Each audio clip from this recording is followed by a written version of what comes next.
오늘도 하나님 앞에 예배로 회집하신 여러분들 주의 이름으로 축복합니다. 5월 첫째 주는 특별히 우리 어린이 주일로 기억을 합니다. 그러니까 부모된 자로서 자녀에 대해서 한번 생각을 해보는 계기를 갖는 주일이 되겠습니다. 부모는 자녀에게 좋은 것을 주기를 원합니다. 그런데 부모가 자녀에게 주기를 원하는 그 좋은 것이 도대체 무엇일까요? 가장 좋은 것은 또한 무엇이며 가장 큰 것은 무엇일까? 그것을 생각해 보기를 원합니다. 특별히 하나님의 은혜를 아는 주의 자녀된 자라면 우리가 자녀에게 무엇을 주어야 할까? 이와 같은 일을 생각하면서 오늘 본문과 연결지어서 말씀을 나누기를 원합니다. 오늘 본문은 사실 두 주 전에 설교했던 본문의 일부입니다. 오늘 본문에 의하면 우리는 하나님이 어떤 분인가 하는 것을 알 수가 있습니다. 우리가 믿는 하나님이 어떤 분인가, 그분이 어떤가를 우리가 알므로 인해서 우리 또한 우리 자녀들에게 어떤 부모가 되어 갈 것인가 하는 것을 연결지어 생각할 수 있기를 원합니다. 첫째는 하나님은 우리에게 어떤 분이십니까? 자비로우신 분이요, 은혜로우신 분이요, 노하기를 더디하고 인자와 진실이 많은 하나님일 뿐더러 그 인자를 어떻게 되어 있습니까? 천대까지 베풀며 악과 과실과 죄를 용서하시는 분이십니다. 너무 좋으신 하나님이십니다. 그런데 오늘 본문에 바로 이어서 하나님께서 이 말을 덧붙이십니다. 그러나 벌을 면제하지는 아니하고 아버지의 악행을 자손 3, 4대까지 보응하시는 하나님이시라. 이 말을 어떻게 이해될까요? 하나님께서 방금 말씀하시기를 내가 인자와 자비가 긍휼이 풍성하여 내가 인자를 베풀기를 천대까지 할 것이라 말씀하신 그 하나님께서 또 바로 이어 말씀하시기 그러나 내가 벌을 면제하지 아니하려고 아버지의 악행을 자손 3, 4대까지 보응하시겠다 하시니 그 하나님을 어떻게 이해해야 할까? 하나님이 이중인격이신가? 한편으로는 용서를 얘기하시면서 한편으로는 또 벌을 주시겠다고 하시니 그걸 어떻게 조화를 이루어 우리가 하나님을 알아갈까? 이런 질문이 나올 수가 있겠죠. 출애굽기 20장에 가게 되면 이와 같은 질문과 관련해서 우리에게 한 가지 해설의 암시를 주는 부분이 있습니다. 출애굽기 20장 5절과 6절에 가게 되면 하나님께서 제2계명을 주시고 말씀하는 과정에 이렇게 말씀하십니다. 나는 질투하는 하나님인즉 나를 미워하는 자의 죄를 갚되 그랬습니다. 아버지로부터 아들에게로 3, 4대까지 이르게 하거니와 나를 사랑하고 내 계명을 지키는 자에게는 1000대까지 은혜를 베풀 것이라. 그러니까 중요한 사실을 우리가 한 가지 발견할 수가 있지요. 하나님 자신이 한편의 마음으로는 자비를 베푼다 하시면서도 하나님이 또 한편으로는 엄격하여 죄를 용서치 못하는 그 진노의 마음이 있어서 그 마음이 왔다 갔다 그때그때 변덕과 변화를 일으키신 것이 아니고 하나님께서 어떤 자를 향하여서는 끊임없는 인자를 베푸시되 하나님께서 또 어떤 자를 향하는 엄격히 책망하시기도 하신다. 다시 말하면 하나님이 은혜를 베푸시는 분이기도 하시고 또한 엄격히 벌을 내리기도 하는 하나님이기도 하신 것은 하나님 자신이 이중적이거나 변덕이 있어 그런 것이 아니고 하나님을 대하는 우리와의 관계성 속에서 하나님이 이런 모습으로도 저런 모습으로 나타나시기도 하는 것이라 하는 것을 알 수 있습니다. 결국 요약하면 이것이죠. 하나님이 인자를 1000대까지 베푸겠다 말씀하시되 또한 보응을 3, 4대까지 베푸겠다 하신 말씀은 모순이 아니라는 말씀입니다. 그것은 왜 3, 4대까지 벌을 받는가 했더니 그러한 자가 하나님을 미워하였기 때문에 그런 자에게 그렇게 하겠다 하신 것이요. 또 1000대까지 은혜를 어떻게 받는가 살폈더니 하나님을 사랑하고 그의 계명을 지키는 자의 경우에 그런 복을 주시겠다고 말씀을 하고 있는 것입니다. 이쯤 되면 질문이 나오죠. 질문이 안 생기세요? 질문이 생길 법하지요. 아니 그러면 누구는 조상 잘 둔 덕에 천대까지 복을 누리고 누구는 조상 탓에 3, 4대까지 벌을 받는가? 이건 너무 불공평하지 않나? 이런 생각이 안 드세요? 하나님께 그렇게 말씀하셨죠? 나를 사랑하고 내 계명을 지키는 자의 천대까지는 내가 은혜를 베풀 것이요. 나를 미워하는 자고 불순종하며 죄악을 행하는 자는 3, 4대까지 그 죄의 값을 갚도록 하시겠다. 그럼 이게 조상 탓이 되고 마는 것이요. 조상의 덕을 보는 것이 아닌가. 이러면 우리에게서 너무 불공평한 것이 아닌가.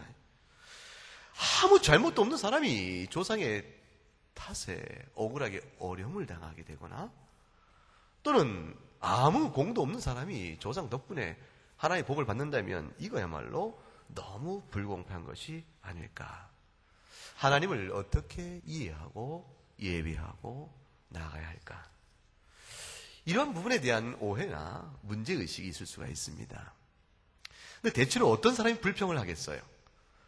조상 잘 둔 덕에 복 받고 있는 사람이 불평하겠습니까? 아니면 조상 탓에 어려움을 당한다고 생각하는 사람이 불평하겠습니까? 누가 불평하겠어요? 당연히 후자죠. 그러니까 대체로 이 문제에 대한 해결은 누구만 잘 달래주면 문제가 풀어질 것 같아요. 조상 탓에 벌 받고 있는 것이 아니다. 그 문제에 대한 이해 부분만 정리하면 될 줄 압니다. 하나님이 이와 같이 모세 때에 이미 자신을 계시하시니까 이스라엘 백성이 쭉 역사를 흘러가면서 하나님을 배워가고 알아갑니다. 하나님의 언약 공동체로 살아가면서 하나님이 누구시고 우리를 어떻게 다루어 가신지를 배워가는데 이스라엘이 계속 나라를 세워 하나님께서 순종과 불순종의 교차적인 변화와 그걸 따른 하나님의 진노와 또는 칭찬을 받아가지만 이스라엘 마음속에 계속해서 누구나 갖는 것처럼 자신이 죄에 대한 책임을 스스로 남에게 핑계하고 싶은 마음처럼 이스라엘 다 자기들의 모든 죄의 책임을 누구에게 돌리고 싶었을까요? 조상에게 돌리고 싶은 마음이 있었어요. 에스겔 선지 때의 일이죠. 결국 이스라엘이 다 망하게 되어서 가나안 땅을 쫓겨나기 이르게 되는 아주 죄악이 관영한 때예요. 결국 하나님께서 가나안 땅의 이스라엘 역사를 계속해 나가기를 이제는 끊어내실 때가 되었을 때죠. 에스겔 선지를 들어서 이스라엘 백성이 얼마나 하나님의 폐역감으로 너희가 하나님의 징계를 받고 있는 것인가를 말씀하게 합니다. 그런데 그 말을 듣고 이스라엘 백성이 하나님 앞에서 돌이켜 회개하면 구원이 있고 용서가 있고 기쁨이 있고 회복이 있지요. 근데 이스라엘 백성이 그렇게 반응을 보이지 않습니다. 뭐라고 말을 하냐면 에스겔 18장에 그 조목조목 하나님과 이스라엘과 사이에 서로의 대화가 나옵니다. 이게 아주 중요한 부분입니다. 여러분 꼭 에스겔 18장 찾으셔서 그 부분을 꼬박꼬박 잘 정돈해서 읽으시면 좋겠습니다. 물론 오늘 스크린에서 요절들을 띄워놓을 것입니다. 에스겔 18장 2절에 이스라엘 백성의 반응이 이렇게 나와 있습니다. 너희가 이스라엘 땅에 관한 속담에 이르기를 아버지가 신포도를 먹음으로 그의 아들이 이가 시다고 함이 어찌 됨이냐. 이게 하나님의 말씀입니다. 아버지가 신포도를 먹으면 누구의 이가 시어야 됩니까? 먹은 아버지의 이가 시어야 되는데 근데 그 아버지가 신포도를 먹은 탓에 누가 지금 이가 시다고 말해요? 아들이 시다니 이건 억울한 일이다 이런 얘기죠. 이스라엘 백성이 이렇게 말하는 겁니다. 우리 조상 탓에 우리 아비들의 불순종 탓에 우리가 억울하게 하나님께 야단을 맞고 있는 것이지 우린 죄를 범한 것이 없다. 이럴 수가 있는가? 이렇게 불공평을 하나님 앞에 탓하고 오히려 책망하시는 하나님을 향하여 원망의 소리를 외치는 겁니다.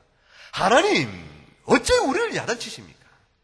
우리가 주 앞에 무엇을 했습니까? 그들이 하나님께 저항을 하는 것입니다. 하나님께서 이스라엘에게 이렇게 말씀을 주세요. 5절과 9절 말씀에 사람이 만일 의로워서 정의와 공의를 따라 행하고 내 율례를 지키며 진실하게 행하면 그럼 어찌 될 것 같은가? 내가 너에게 분명히 말하노니 영적 원리가 있다. 의인은 반드시 살리라 말씀합니다. 다시 오늘 하나님 말씀은 무엇입니까? 너희가 지금 나에게 불평과 핑계를 대고 있지만 그렇지 않다는 것이죠. 너희가 나의 책망을 받고 징계를 받고 벌을 받는 것은 너희의 아비 탓이 아니고 누구의 탓이라는 것입니까? 너희 스스로의 잘못이니라. 너희가 만일 의인일진데 반드시 살 것이라. 그러나 너희가 그렇지 못함으로 벌을 받고 있는 것이라. 생각해보라. 하나님 내가 너희를 다스려가며 이치가 어떤지를 생각해보라. 10절과 13절에 이렇게 나옵니다. 만일 의인이 있었는데 그 의인이 아들을 낳았다 치자. 근데 이 아들이 아비의 선은 하나도 본받지 않고 그 아들이 스스로 죄악을 행하여 강포와 살인과 재물과 이웃의 아내를 더럽히고 가난하고 궁핍을 회방하고 이런 숱한 죄들을 범하여 악을 가운데 살면 그가 과연 너희들 생각에 살겠느냐? 네 생각에는 그가 아비가 의인이라 하는 이유로 그 아들이 악행을 했을 때 과연 그 악행을 향한 아들이 살겠느냐? 주께서 답을 주시죠? 뭐라고 말씀하십니까? 결코 살지 못할 것이라. 이 모든 가증한 일을 행하였은즉 반드시 죽을 것이요 자기의 피가 자기에게로 돌아갈 것이니라. 이걸 뒤집어서 한번 얘기를 해보자. 에스겔 18장 14절과 17절 말씀. 가령 어떤 아주 폐역한 악인이 있다 쳐보자. 근데 그 악인이 아들을 낳았는데 그 아들이 아비의 행한 바를 보면서 반면 교사를 삼아서 아비의 행한 모든 일이 하나님 앞에 죄악이니 내가 어찌 저 아비를 닮아 하나님께 범죄하겠는가 싶어서 두려워하여 그대로 행치 아니하고 오히려 돌이켜 그 악인의 아들이 내 규례를 지키며 내 율례를 행할진대 그자가 그 아비의 죄악 때문에 그 의의 행함에도 불구하고 죽겠느냐? 너희 생각에는 어떠하냐? 내가 말하노니 반드시 살 것이라. 그러므로 너희는 19절 전반절에 아들이 어찌 아버지의 죄를 담당하지 않겠냐 말하며 너희가 지금 당하는 모든 죄악이 너희 아비 때문이라고 핑계하고 불평하지만 너희가 그 모든 불평과 핑계는 잘못된 것이라. 요컨대 이치를 정리하면 이와 같도다. 아들이 정의와 공의를 행하면 그는 사는 것이고 그렇지 못하면 죽는 것이라. 아들은 아버지의 죄악을 담당하지 아니할 것이고 아버지 또한 아들의 죄악을 담당하지 아니할 것이니라. 그러므로 25절 하나님을 공평하지 않다고 말하지 말라. 너희는 나더러 너희를 다루어 감에 있어서 공평하게 다루지 않는다고 말하지만 29절 오히려 나로 하여금 불공평하다고 말하는 너희가 공평치 않도다. 내 길이 어찌 공평치 아니하며 내가 이렇게 공평할진데 나를 향해 말하는 너희가 오히려 공평하지 아니한 것이니라. 사랑하는 이스라엘아 깨달아라. 30절에 말씀하시기를 나의 너희를 향한 마음이 어떠한 줄 아는가? 내가 너희를 향한 마음은 각 사람이 그 행한 악에서 돌이켜 회개하여 모든 죄에서 떠남으로 주 앞에서 용서의 은혜를 받기를 원하는 것이니라. 31절 32절에 주께서 자신의 마음을 이렇게 얘기하십니다. 내 마음은 너희가 설령 모든 죄악을 범한 자라 할지라도 마음과 영을 새롭게 하여 살기를 원하느니 이스라엘아 너희가 어찌하여 죽고자 하느냐? 내 마음은 죽어야 할 자가 죽는 곳조차도 기뻐하는 내 마음이 아니니라.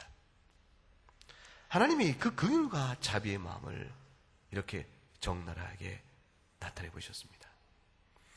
요컨대 무엇을 의미합니까?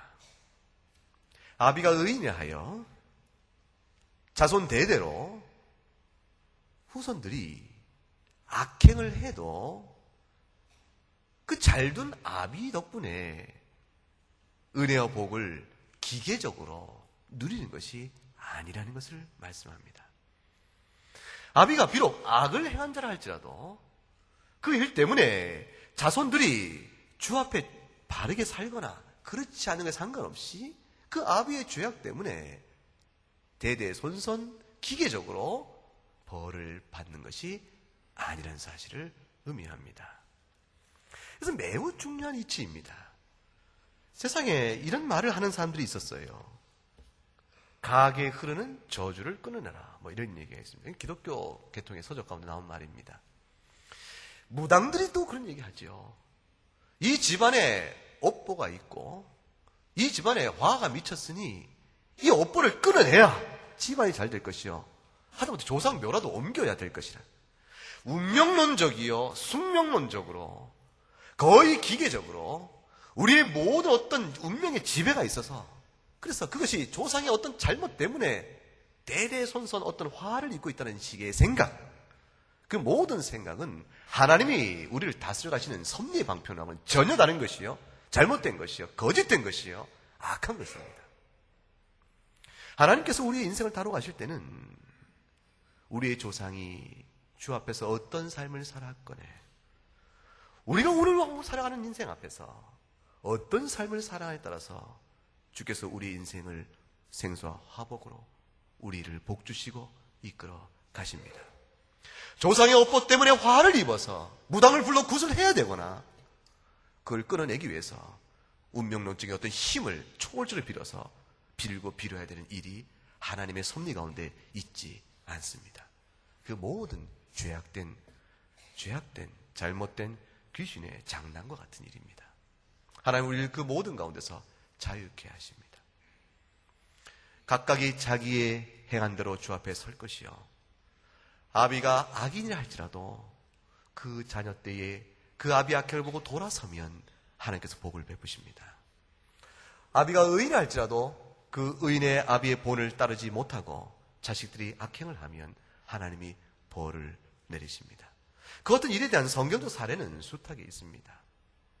다윗의 선행에도 불구하고 다윗의 후손들이 악을 따랐을 때는 하나님이 여지없이 책망하신 것이고, 사무엘이 비록 주 앞에 선하였으나 그의 자식들이 주 앞에 범죄하자 주께서 진노하여 벌을 내리십니다.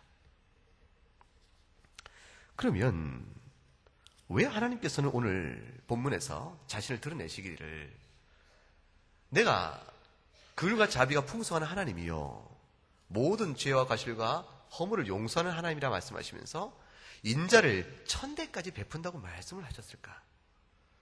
또 그러나 내가 죄를 결단코 면제하지 아니하고 3, 4대까지 벌을 보응할 것이라고 왜 하나님이 그 말을 하셨을까? 어차피 조상은 조상이요, 아비는 아비요, 나는 나요. 각각이 주 앞에 선대로 받는다면 그 족할진데 하나님께서 왜 1000대까지 인자를 베푸시고 3, 4대까지 벌을 면제하지 않는다고 말씀을 하셨을까요? 그 뜻이 무엇일까요? 그 뜻은 영적 영향력의 의미가 무엇인가를 말씀해 줍니다. 한 본문의 의미를 같이 한번 읽어보십시다. 자손들에게 미치는 믿음의 영향력과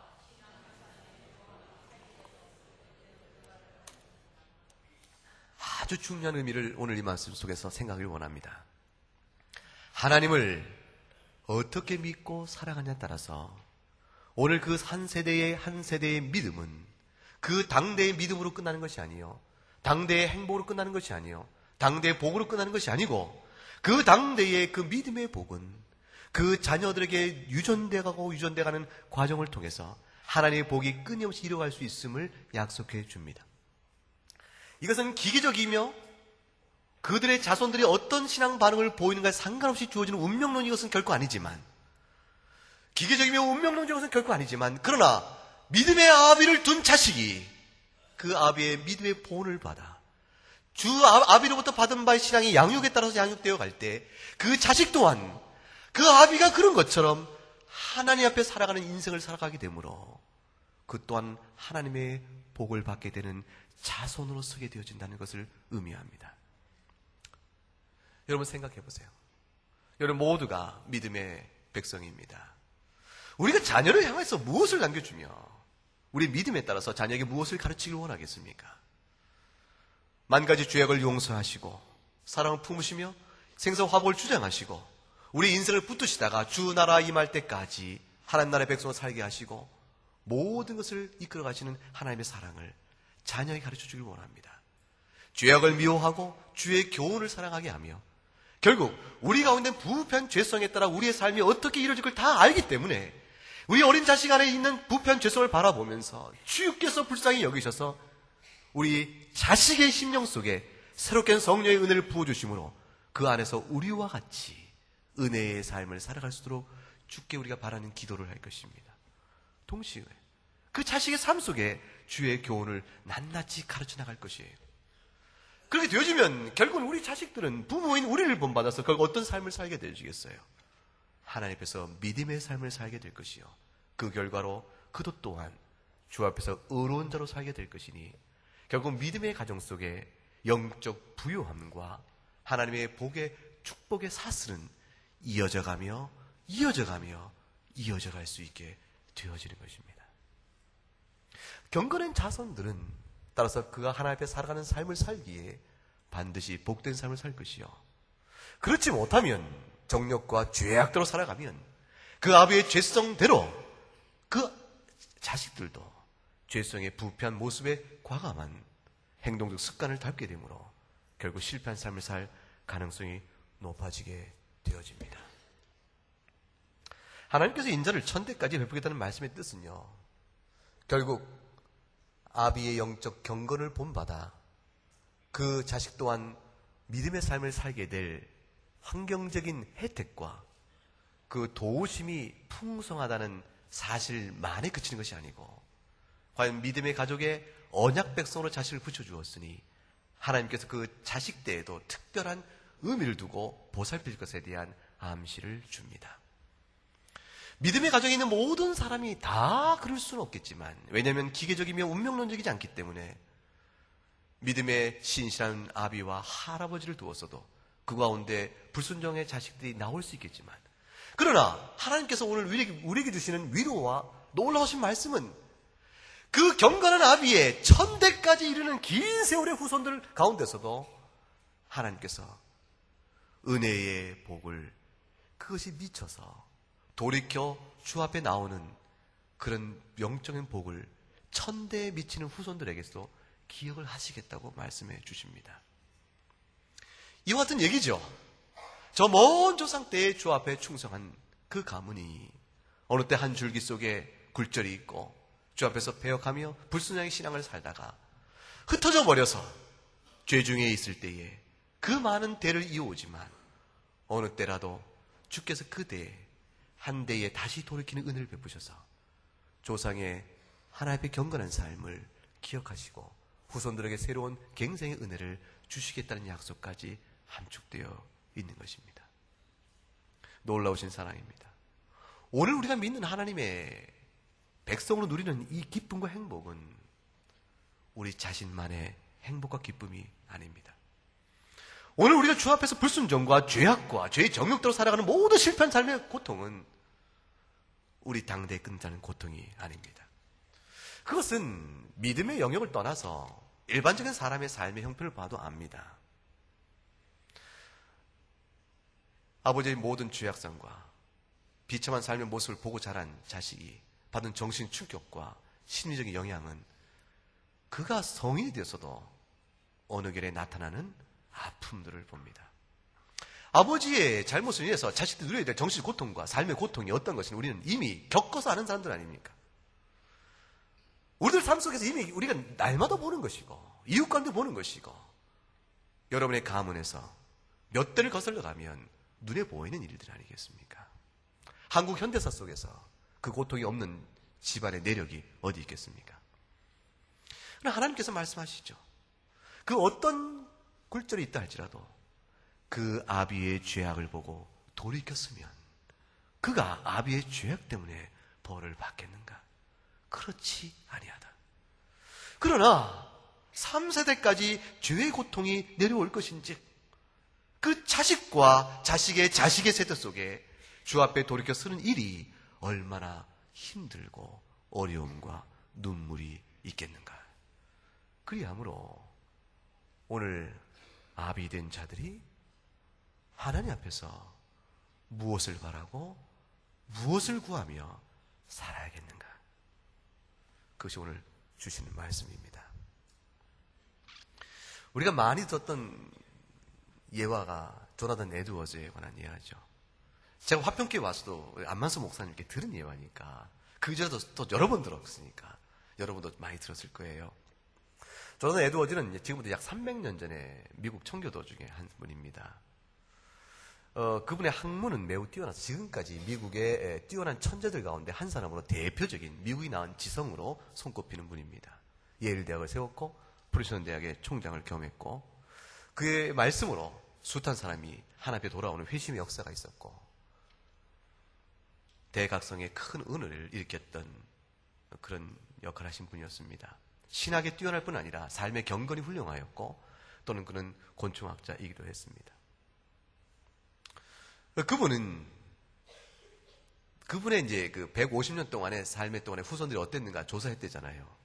그때 조사했더니 그 결과가 어떻다고 나옵니까? 뭐 어마어마합니다. 그러니까 뭐 세상에서 내놓으라 하는 여러 가지 학자로서의 명망과 그 다음에 명성을 존경을 받을 만한 훌륭한 삶을 산 후손들이 가득 차 있는 사실이 나옵니다. 근데 비교 논문에 제가 논문을 직접 읽은 것은 아니고 들은 얘기입니다. 사실성에 있어서 정확도 다 떨어질 수 있습니다. 그런데 제가 말씀드리는 것은 같은 주일학교 친구였던 한 분이 있었다고 그러죠. 근데 그분은 결국 삶이 방탕하고 주의 교훈 앞에 바로 서지 못함으로 인해서 결국 같은 시기에 그분의 후손들을 다 따져봤더니 비참합니다.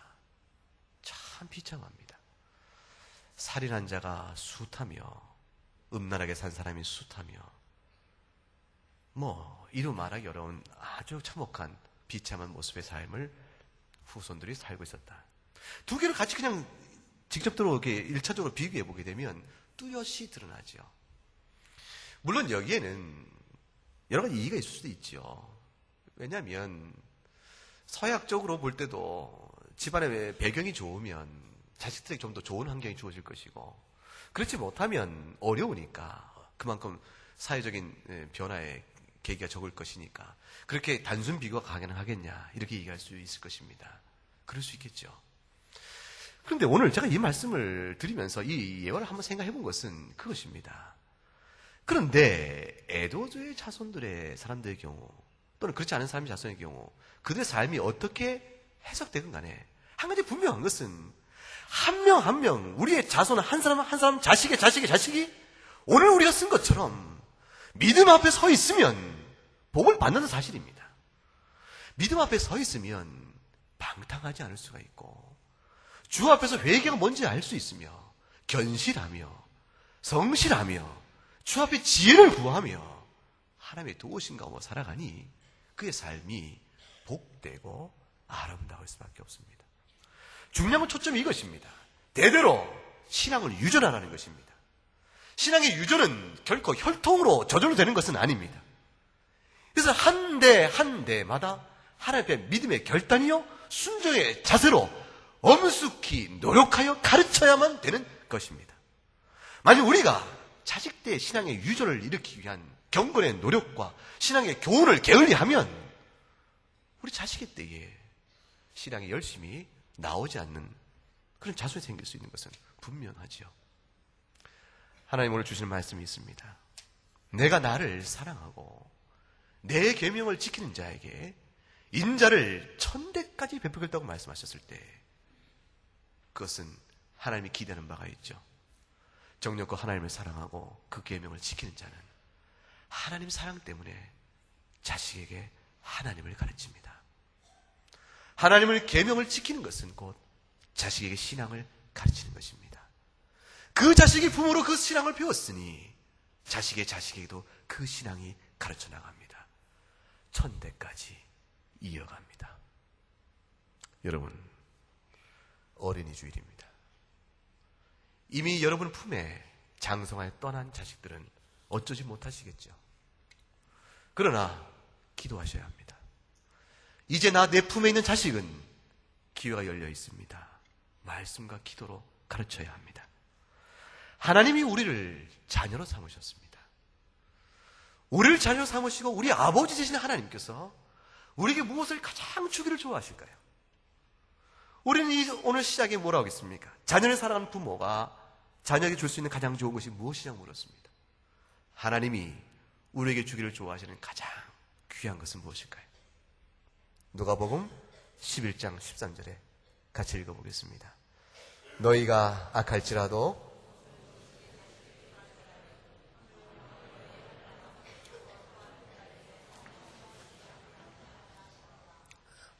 하나님께서 우리에게 주길 가장 좋아하신 것은 무엇입니까?